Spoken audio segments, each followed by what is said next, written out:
11 con 5 minutos. Oigan, realmente me emociona tener invitados e invitadas de lujo en Al Aire con Mimosas, en nuestro carrito de mimosas.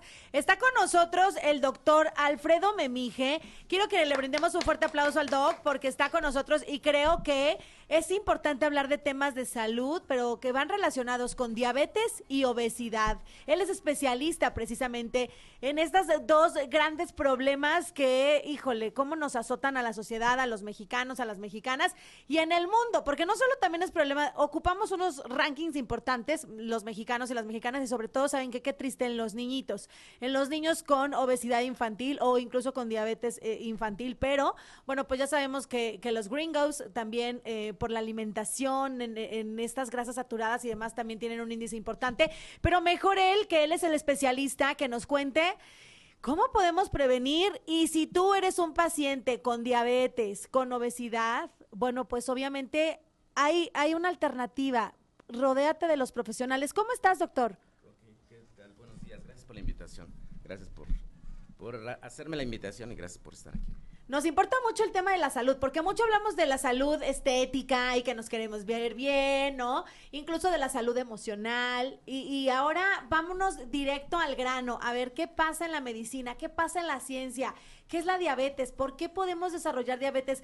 Doctor, mi primera pregunta ¿es cierto que si mi familia, ¿no?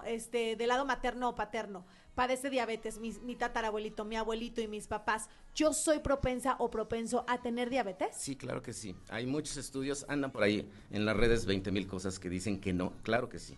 Los mexicanos se conoce perfectamente bien. De hecho, existe estudios por la parte de la UNAM que establecen perfectamente bien los genes relacionados con la herencia de tener diabetes y de tener obesidad. O sea, sí existen las dos características. Quiere decir que me tengo que cuidar exactamente mucho más que la población. Yo te puedo decir, mi papá y mi mamá tuvieron diabetes. Yo tengo prediabetes desde hace 30 años. O sea, ¿que no es lo mismo que resistencia a la insulina? Que va en relación, sí va mucho en relación. Puedes tener resistencia periférica a la insulina y no tener la tendencia a tener prediabetes. Pero prediabetes, establecida como tus niveles de azúcar estando en ayunas, en sangre, siempre están por arriba de lo normal. Y eso es un punto ya establecido, o puedes tener resistencia periférica a la insulina, ya médicamente establecido a través de mediciones que se llaman HOMA, desde los 12, 13 años de edad. Ok. Oye, doctor, una preguntota. Ahorita que estábamos platicando, pues menciona que hoy en día en las redes sociales tenemos mucha información y a veces información no tan cierta, no tan concreta. Entonces, aquí un mito es...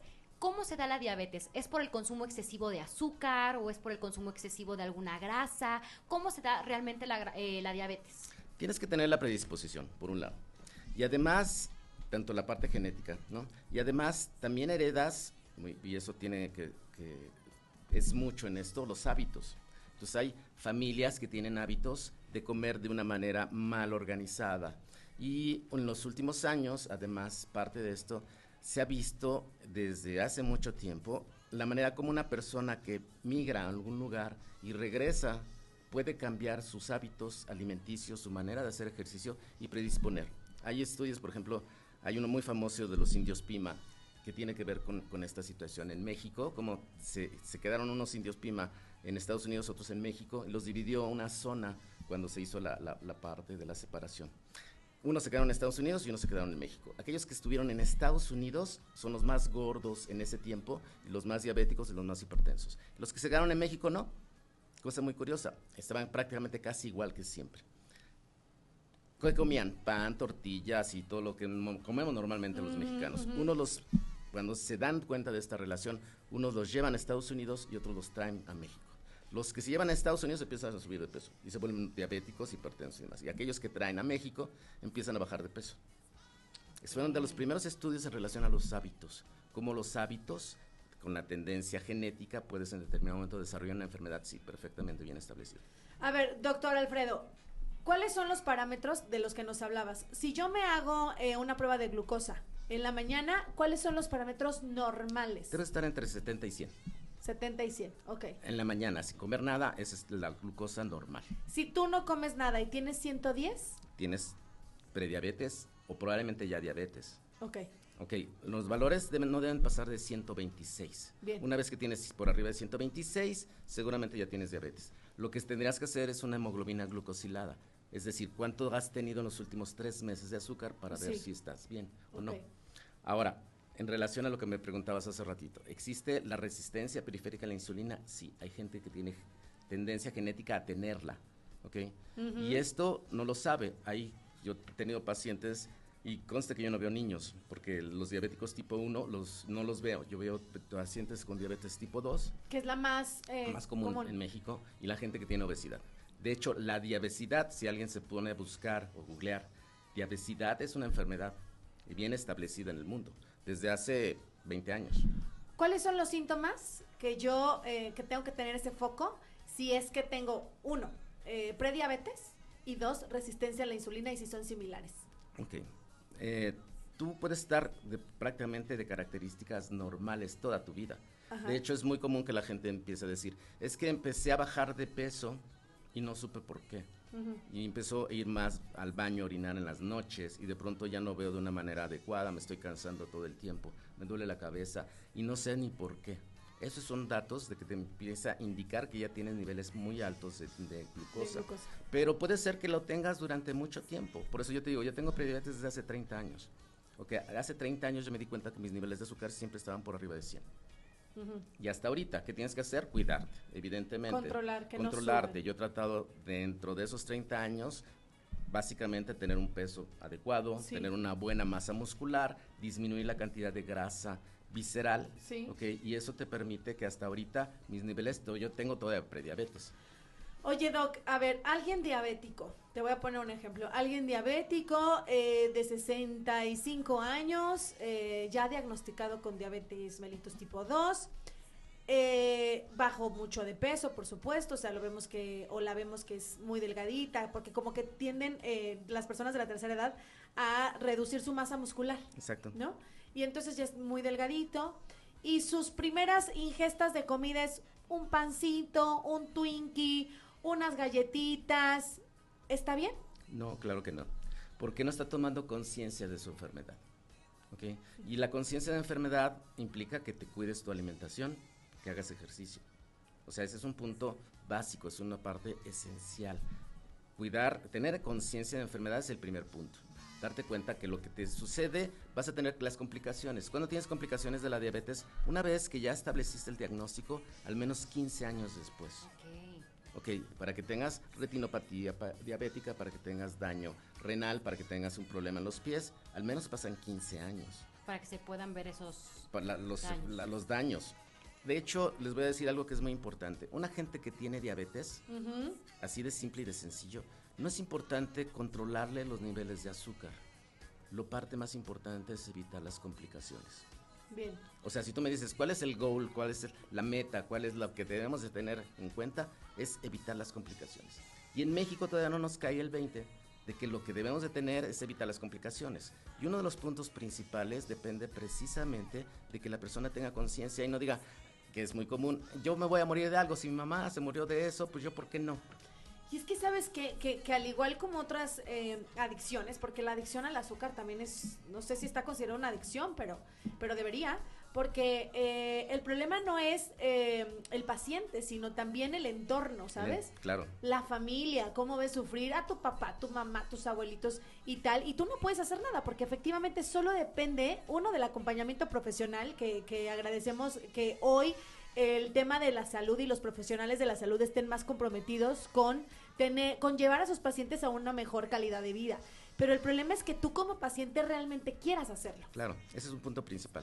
Yo por eso te puedo decir que los mitos, regresando a esa parte, que no puedas comer pan, que no puedas comer tortillas, que es esa parte esencial en nuestra alimentación, y como no puedas comer fruta, esos 3 elementos, es un mito. Que ya ves que decían sí lo voy a decir, Bárbara de Regil, no sé si la ubicas, claro. Pero dijo, a ver, no coman fruta después de las 6 de la tarde, porque la fruta en la noche se convierte en glucosa para tu cuerpo, que va a ser difícil, ya sabes, ¿no? Que de pronto todo el mundo se cree doctor y doctora por algunos cuantos videos que vemos en las redes sociales. Claro. O que por favor no lo hagan, familia. Pero ¿es cierto? O sea, ¿la fruta se come en el día, se come en la noche? No, de hecho te voy a decir, y eso es importante. Yo doy clases en la Náhuatl, doy clases de urgencias, pues soy especialista en medicina de urgencias. Y en los últimos 3 años, les he puesto a mis alumnos que busquen si existe un artículo médico de medicina basada en evidencia que hable que no puedas comer ni fruta, ni pan, ni tortillas para un paciente diabético. Y en los últimos 3 años no ha habido un solo alumno que me lleve un artículo médico relacionado con esto. Avalado, que sea real, con fuentes bien establecidas. Un solo artículo, no existe. Y todo lo que hacemos es referir lo que las otras personas nos están diciendo. Sí, claro. No, es que Bárbara de Regil, como está bien fitness. Hasta ahorita no ha habido un solo alumno que se haya ganado un punto en la calificación final. Y te estoy hablando de 3 años. Por eso es importante la parte de los mitos. O sea, una persona simple y sencillo, así, fácil. Una fruta y una tortilla son muy similares en cuestión de cantidad de calorías. Okay, esto es bien importante. Estás hablando de 52, 59 calorías. ¿Okay? Un pan, volvemos al punto, depende de qué tipo de pan. Sí. En México comemos pan, pero comemos más dulce de pan, es un postre. O sea, el pan simple, sí, una torta, un bolillo, etcétera, no tiene mayor problema. La conchita con nata, pues ya. Exactamente. ¿No? Entonces el problema radica precisamente, un pan tampoco tiene mayor problema. ¿Okay? Un pan de caja en sí tampoco tiene mayor problema. ¿Okay? Estamos hablando de pan, tortilla y fruta. ¿Okay? Hay gente que le encanta hablar sobre las nueces y las avellanas y los cacahuates. Un pan y una fruta aproximadamente, te digo, andan en 59 calorías. Y eso lo puedes checar. Sí. 100 gramos de nueces tiene 658 calorías. Ay, yo todas las mañanas en mi yogur 100 gramos de nueces. 100 gramos de nueces. ¿Ok? Entonces depende mucho precisamente de esos mitos que se generan y esa parte que está. Entonces una persona puede comer esto y tener un buen control de diabetes sin mayor problema, un control de prediabetes. Y siempre, por eso existe la relación entre diabetes y obesidad. Si estos, y últimamente hay una gran cantidad de evidencia científica que te dice, si una persona quiere tener un buen control de diabetes, debe tener un control de peso normal, debe estar en peso normal. No puedes tener un buen control de diabetes ¿Cuál es el peso normal? Porque mucho se habla de que 5 kilos abajo de tu estatura, o unos dicen que 10 kilos abajo de tu estatura. ¿Cuál es el peso que nosotros tenemos que tener para estar saludables? Normalmente se habla el índice de masa corporal es una de las cosas que debes de tener. Okay. Tu peso dividido entre la talla al cuadrado. Si yo tienes 60 kilos, por decir algo, y mides... O vamos a poner mi ejemplo. Yo mido 1.65 y peso 65 kilos. Estás perfecto. O sea, no tienes mayor problema. ¿Por qué? Tu peso 65 lo divido entre 1.65 por 1.65. Lo que sale de entre esos dos lo divido. Y debe estar entre 20 y 25. Ok, perfecto. Okay, ya sí se pasa. Por eso normalmente ponen la relación de medir lo que pesas. Más o menos. Aquí la parte... A ver, ¿cómo dijimos, Doc? Porque las matemáticas en los comunicólogos. Okay. 1.65, ajá. Por 1.65. O sea, 1.65 por 1.65. Ajá. Vamos a ver. Salió 27. 27, ¿ok? Ese es mi índice de masa corporal. De índice de masa corporal. Ok. Pero, no, o sea, tu estatura lo divides entre la talla al cuadrado. ¿Me dices que mides 1.65? Sí. 1.65 por 1.65. 1.65 por 1.65. Ajá. Dale 2.7. Ok, tu peso lo divides entre eso. Ok, perfecto. Ok. Me salió 0.41. No. No, estoy mal. Tu peso entre 60, ya te 65, lo hice. 23.8. 23.8, gracias. Debe estar entre 20 y 25. Entonces no estamos mal. No, pues te digo, estás perfecto, entre 20 y 25. Si haces esa situación... Yo lo había puesto al revés, por eso me había salido 0.1, así que... Yo no me metí mi teléfono. Pero esa parte, finalmente, si tú estás entre 20 y 25, estás bien, no tienes mayor problema. En un parámetro Ahora, normal, sí. si ya vas a nivel profesional y dices, oye, yo tengo 27 de índice de masa corporal, pero mi masa muscular es muy alta, estás perfecto, porque tu masa muscular debe de ser menor que la cantidad de grasa visceral que tienes. Ahora, te voy a decir, entonces una gente que está por arriba de 30 tiene obesidad, y además de eso tienes prediabetes o diabetes, entonces tienes un problema, que es precisamente la parte principal. Oye, Doc, a ver, por último, para ir como concluyendo, ¿cuáles son esos daños? O sea, si yo no quiero, porque estoy rebelde y consumo refresco y taquitos y carnitas y barbacoa, pero aparte el fin de semana me echo mis chelas, pero aparte unos camarones, ¿por qué no? Y luego, pues sí, claro, palomitas en el cine. O sea, tengo una cosa de mango con... Desorden. Sí, un desorden alimenticio. Y bueno, sí, efectivamente en ayunas tengo 110 o arriba o 126, lo que ustedes quieran. Y si continúo con este desorden alimenticio, por no tener un cuidado y no tener esta diabetes controlada, ¿cuáles son los principales daños en mi cuerpo? Ok, vamos por partes. Resulta que tú tienes prediabetes y nunca te interesó cuidarte. Te dijeron, vas a bajar de peso, haz ejercicio, no te interesó. Una vez que tienes prediabetes, pasan 15 años para que tengas diabetes. ¿Ok? Ya tienes diabetes, ya te diagnosticaron diabetes, ya tienes niveles altos, ya te hicieron todo lo que ya te dijo el médico, tienes diabetes. Tienes 15 años para empezar a tener las complicaciones. O sea, se habla de un periodo de 30 años que se puede cuidar. En México existen más de 24 millones de personas con prediabetes. O sea, ya establecido. Y no es que vayas y digas, ya me hice mis niveles de azúcar y salieron normales.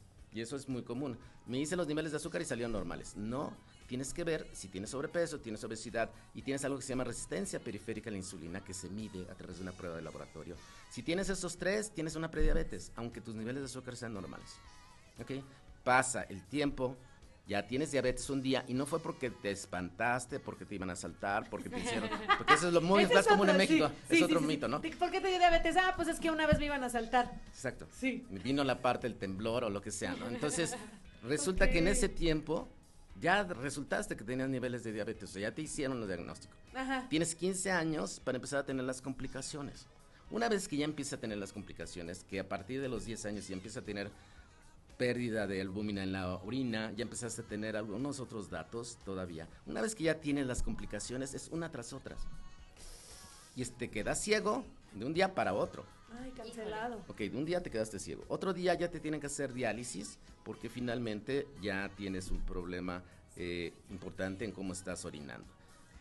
Ya te cortaron un pie o ya tienes problemas para cortarte un pie. En México, y es una cifra bien establecida, el Seguro Social amputa mayor cantidad de piernas que toda Europa. Así, de simple y de sencillo. O sea, es una cifra tremenda. Te voy a decir algo. Tengo un amigo que sabe, no sé si me estoy oyendo, pero sabe bien que yo siempre lo pongo como ejemplo.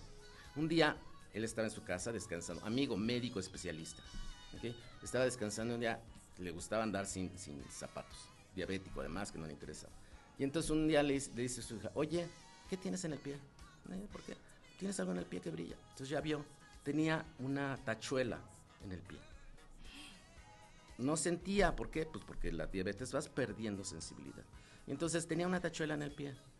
Terminó amputándole 3 dedos. Ahorita utiliza 3 dedos del pie. Utiliza bastón.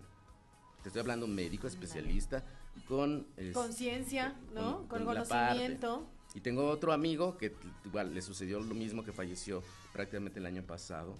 Teniendo diabetes le valió y finalmente falleció por las complicaciones. Dios. Híjole. Entonces Y luego estás eso le hablando de ese agregan- nivel... Ajá. Perdón. Digo, y eso luego le agregan que muchas personas también sufren de hipertensión. Porque vas afectando el riñón y el riñón va haciendo que tengas presión elevada. Híjole. Ay, pues miren, sí, ahora sí, salud, porque lo importante es que tenemos salud, hay que cuidarla, hay que prevenir, la prevención es importante. Miren, aquí en este programa siempre hablamos del amor propio, del autocuidado, y aunque puede sonar ahora muy superficial por las redes sociales, claro que no, el amor propio es eso, el autocuidado. ¿Y cómo te vas a cuidar? Siguiendo las indicaciones, una buena alimentación. Ahora, si tienes un paciente, un familiar, tu abuelito, tu mamá, no está con los niveles de glucosa óptimos, no está teniendo un cuidado, es importante que te acerques a los especialistas. ¿Cómo podemos visitarte, doctor? Yo estoy en Sonata. Sí. Estoy en Sonata, en Lomas de Angelópolis 2, Paseo Ópera 4. La marca se llama Diabesidad. Diabesidad, para que la busquemos. Diabesidad, lo puedes buscar, Diabesidad. Ok. En Sonata, ahí me vas a encontrar. ¿A qué número pueden hacer alguna consulta? Mi celular, y me vas a hacer por WhatsApp, es 222 Ujú. 2222 38 86 71. Ok, perfecto. Entonces, 222 388 677, ¿correcto? 2222 38 86 71. O 38 86 71. Así. Hoy miren de plano que las matemáticas y yo no estamos haciendo una misma. están cooperando, Exacto. Pero aquí apunté el teléfono del doctor, si no ahorita lo vuelvo a verificar. Y recuerden